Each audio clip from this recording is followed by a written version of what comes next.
వీక్షిస్తున్న మీ అందరికీ ప్రభువైన యేసుక్రీస్తు నామములో నా యొక్క శుభాభివందనాలు తెలియజేస్తున్నాను. ఈరోజు మన దేవుని వాగ్దానం హెబ్రీయులకు రాసిన పత్రిక 5వ అధ్యాయం 15వ వచనం. సమస్త విషయములలో మన వలనే శోధింపబడినను ఆయన పాపం లేనివాడిగా ఉండెను. ప్రియమైనటువంటి దేవుని సంగమా, శరీరముతో ఉన్నంత కాలం శోధనలు, అవమానాలు, నిందలు, తిరస్కారాలు, తిరుగుబాటులు ఇవన్నీ మనకు కలుగుతాయి.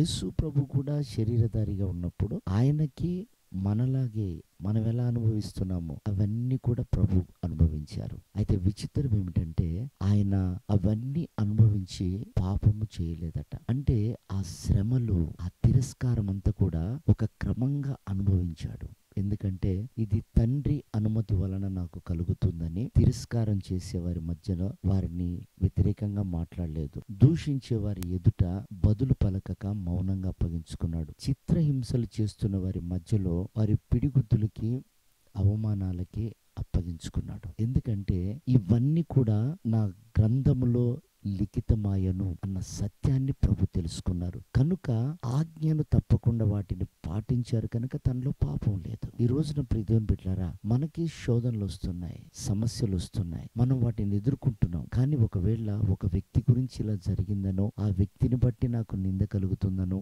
అవమానం వస్తుందనో మనం వాళ్ళ పేర్లు చెప్తున్నామేమో, అందువల్ల నా పాపం నిలిచి ఉంటుంది. ప్రియ దేవుని బిడ్డలారా, యేసయ్య ఒక మంచి మాదిరిని చూపిస్తున్నాడు. ఆయనని హింసించేవారు, దూషించేవారు తన కనులెదుట వారందరూ కనిపించిన తండ్రితో తాను విజ్ఞాపన చేసుకున్న విషయం ఒకటే, ప్రభువా వీరేం చేస్తున్నారు, వీరెరుగరు కనుక వారిని క్షమించు అన్నాడు. అందుకే ఆయనలో పాపం లేదు. కనుక సంగమా, మనకును కలుగుతున్న ఈ శోధనలో సమస్తము సహించి పాపము లేని వారిగా ఉండాలనంటే మనల్ని తిరస్కరిస్తున్న వారిని నిండు మనసుతో మనం క్షమించాలి, వారిని చేర్చుకోవాలి, వారి గురించి మనం ప్రార్థన చేయాలి. అప్పుడే మనం పరిపూర్ణులుగా మార్చబడతాం. ప్రభు రాకడ సమీపంగా ఉంది. అంతములో నిలిచేది ప్రేమనే.